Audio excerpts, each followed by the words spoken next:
Everybody, and welcome to our second video. I hope from the first notebook check that it is even more clear about what I am expecting in these notes, so just keep that in mind as we proceed. Today we're going to go over P2, the chapter that reviews pre-calculus in your book, and we're going to go over reviewing linear models and rates of change. And essentially what that means, you guys, is back in the 8th grade when we learned about lines and slope, we're really just reviewing that. So this should be a pretty quick one for us. Our objectives today are going to be to find the slope of, when given 2 points, write the equation of a line given a point and its slope, how we can apply slope, which essentially just means interpreting word problems, sketching a graph given an equation in slope-intercept form, so how to decipher that, and then writing parallel or perpendicular linear equations. And we're going to use slope to do this last one. So let's get started. The first thing we're going to discuss here is going to be finding slope.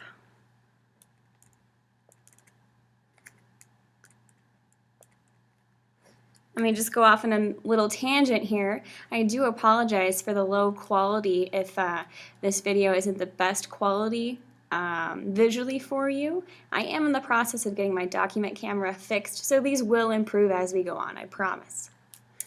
Alright, so finding slope. That really just means slope of a line,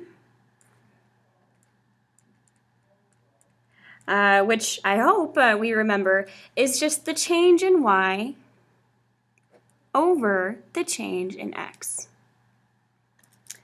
And a quick little reminder for you guys, remember that the slope of a vertical line is always going to be undefined. We can just write a little reminder over here of that. So, vertical line, well, the slope is undefined.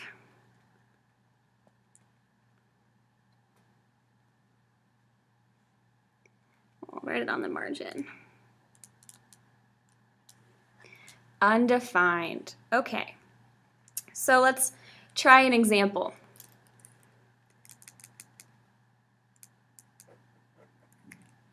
Find the slope of the line,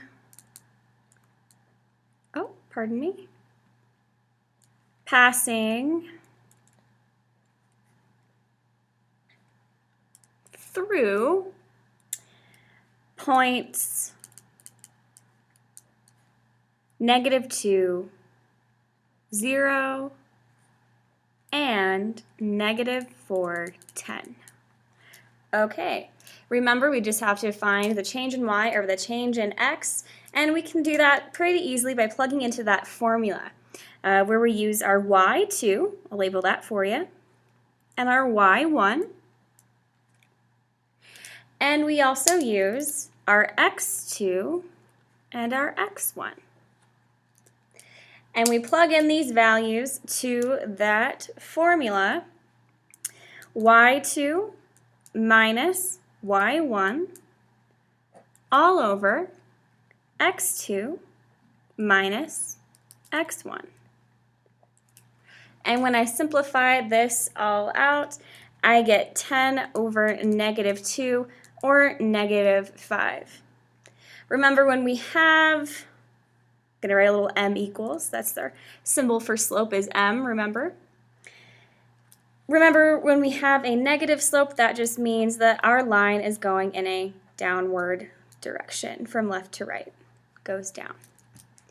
Okay, next topic, we're going to talk about the equation of a line given x and y and m. So, equation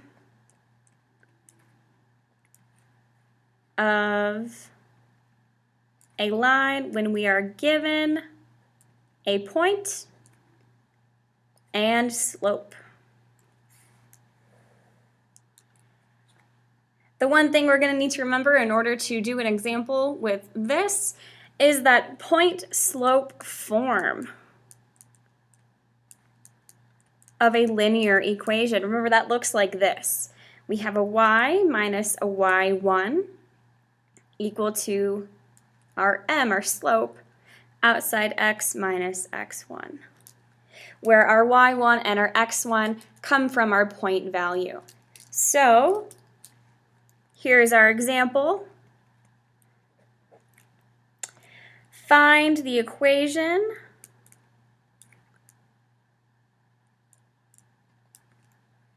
of the line with slope of 3 and passes through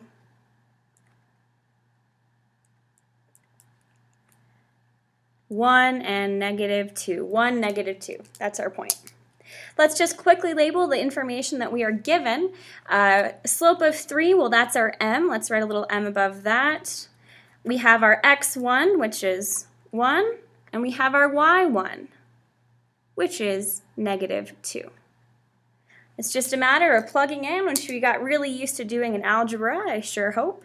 So what we're left with in our formula is y minus -2, 3, our m, outside x minus 1.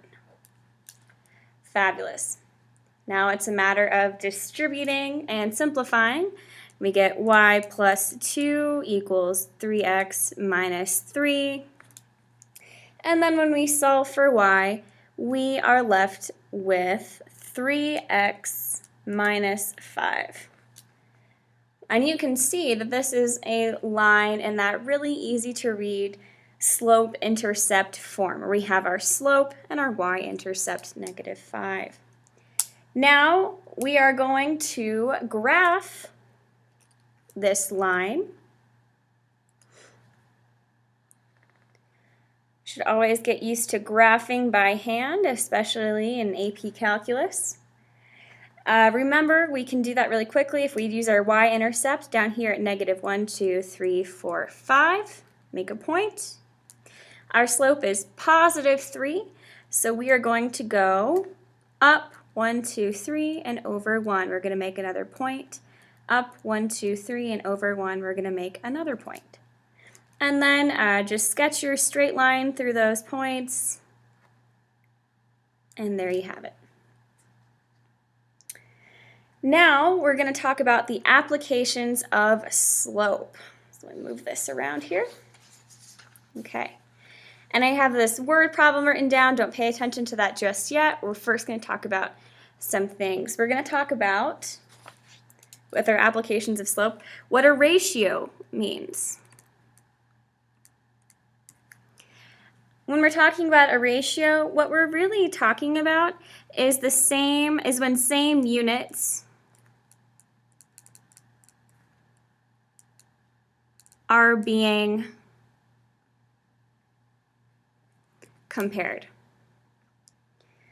And you would really just use that simple rise over run when you're talking about slope as a ratio. That's when we just think rise over run, because our units would cancel out, right? If we have the same unit over the same unit, we would just get to cross those off anyway. So we're really just looking at a numeric answer here, not necessarily a relationship. However, when we're talking about a rate of change, slope as a rate of change, that's just a little bit different. When we're talking about a rate of change, we're talking about different units being compared over an interval. So things you have typically heard of before, things like miles per hour, right? Two different things being compared over a certain amount of something, right? Typically time, or really anything. It's just you're going to be outlined a specific interval, not always time. I don't want to confuse you. All right, so let's go into an example of this. Sales for a car manufacturer were $14.61 billion in 2011 and $16.95 billion in 2013. Find the average rate of change of sales over this 2-year period. What will the sales be in 2015? All right, so we're asked to do two things. First, we need to find the average rate of change. And as we previously discussed, that's a fancy way of saying slope. And we are given our specific interval, 2 years, right, from 2011 to 2013. And then we also need to answer this important question down here. We're going to find out what the sales will be in 2015. Okay, so to start off, let's highlight the information that we're given. First of all, we are given some X and Y values. We are given money every year, correct? And as we talked about in our last video, time is typically going to be your dependent variable, right? Your X value. So when I write out the coordinates I'm given, I'm going to use my time as my X value. But here's the thing. Again, just like in our last video, I don't want my X-axis to be dealing in numbers this big, in 2000s. That's pretty big, and I don't want to graph all of that. So instead, I'm going to manipulate my data here, and instead of writing 2011, I'll just use years since 2000, and I'll go with 11. And my Y for that was 14.61. And we're dealing in units of years, and we're dealing in units of billions of dollars. And the other coordinate I'm given is 13 from 2013 and 16.95. And then I am also given nothing else. Okay, let's move on with that. And now that we have 2 points, we can do some pretty cool things with that. We can find that rate of change like we talked about. We've got a Y2, we've got a Y1. We've got an X2, and we've got an X1. That's all we need in order to find our slope, our rate of change. Let's plug all those numbers in. We've got 16.95 minus 14.61 all over 13 minus 11. When we simplify all of that out, we are left with 2.34, oh, that's a 3, 2.34 divided by 2, which is simplified to 1.17. But again, we are not stopping at 1.17. We need to be careful in how we report our answers. We need to use our units. So we're going to say 1.17 billion dollars, kind of have to do that backwards, billion dollars per year. Now we know what we're talking about. Okay, billions of dollars per year. That is meaning that there is a positive change of $1.17 billion per year. Their sales are going up $1.17 billion per year. That's the average increase. Now, we are not done. That's our rate of change, but we need to also find what will the sales be in 2015. Here's the thing. We are given enough information in this problem already. We found our slope, and we have some points. So that means we get to plug into that point-slope form in order to find our missing Y value. Here's what I mean. To find what the sales will be in 2015, well, we have 1 point. Let's just pick one of these two. This is a smaller value, so I'll use this one.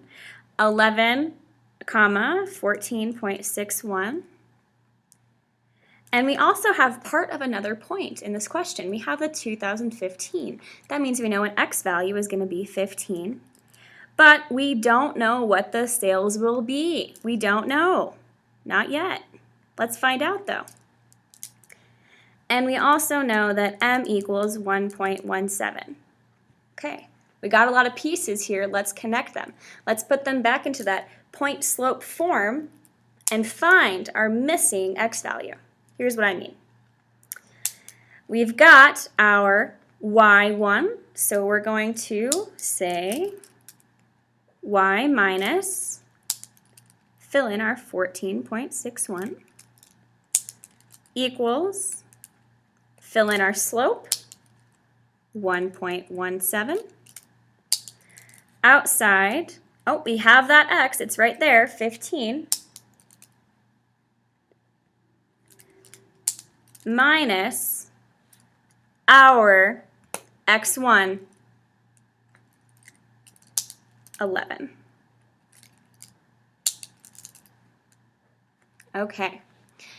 And now what we're going to do is simplify to find out what y equals when x is 15. And when we do that, am I using the right color? Okay. We get y minus 14.61 equals 1.17 times 4. And I'm not going to do all those steps there, but you would multiply and then you would add and you would be left with y equals 19.29. But again, just like we did up here, we need to make sure that we are using our units in our answers. So we're going to say $19.29 billion. And that would be our answer for that example. Alrighty, moving on to our next topic here. Again, ignore this piece for now. We're going to go over it. First, we're going to talk about equations of lines. I'm just going to jot down some quick references for you guys, just some reminders, things you can look back on. They'll also be in your textbook, but it's always good to write them down for memory. We're going to talk about different types of equations of lines, right? Those different forms for equations of lines. Here's one. Ax plus by plus constant c. That is what we call our general form. Our x equals a, well, we already know that to graph any x value by itself, that's always just going to look like a vertical line. That makes sense. Y equals b, well, again, to mark a value on the y-axis, you need to use a horizontal line. Equation of a vertical line, equation of a horizontal line. When we have y equals mx plus b, remember that that is your slope, intercept form, because you have your slope m and your y-intercept b. And last but not least, we've used it a few times, y minus y1 equals m outside x minus x1. Well, that is our point slope form, where we have our point and we have our slope. Okay, moving on, we're going to discuss parallel and perpendicular lines, and then, oh my goodness, we will be done. All right, stick with me. Parallel, perpendicular lines. As I'm sure we remember, parallel lines, that's our sign for parallel. Our slopes, they're the same. Perpendicular, however, when two lines are perpendicular, their slopes are that fun thing to say, opposite reciprocals, right? Where their slopes are flipped and the opposite signs of each other. Okay, now we're going to discuss this problem. So, in general form, write the equation of the line that passes through 12, 7 and is perpendicular to the line 4x plus 3y equals 6. Okay, now perpendicular is pretty key here. That makes me understand instantly that I'm going to need to have a slope to this line that is an opposite reciprocal. So the first thing I should do then logically is find the slope of this line. Now when I look at 4x plus 3y equals 6, that's not very easy to read. I don't know anything about this line right off the bat. and it's not very helpful to me. So instead what I'm going to do is I'm going to put it in a helpful form. I'm going to put it in that slope-intercept form. So I'm going to solve for y. And when I start doing that, I'm going to get 3y equals negative 4x plus 6. And then I'm going to solve, divide by 3, and I'm going to get negative 4/3 x plus 2. Okay, and you will see that the slope that we're going to need is not going to be negative 4/3, it's going to be positive 3/4 because that is the opposite reciprocal. Alrighty. So the equation of the line, we're given some information. We know that our slope now is going to have to equal 3/4. Hey, and we also know it has to pass through 12/7. Well, I've got a point and I've got a slope. Oh my goodness, I think that point-slope form is really going to help me out. Let's use it. So we're going to have y minus 7 equals 3/4 outside x minus 12. You got to multiply both sides by 4 because that is a fraction and no one likes fractions. And when we do that, we get 4y minus 28 equals 3x minus 36. I skipped a few steps here, but I'm confident that our algebra is strong enough to understand where I'm going with this. And now, remember, I'm not trying to find a line in slope-intercept form. I'm trying to find a line in general form. So what I'm going to write down is my x's on one side and my constant on one side equal to 0. So let's put everything over on one side. When we do that,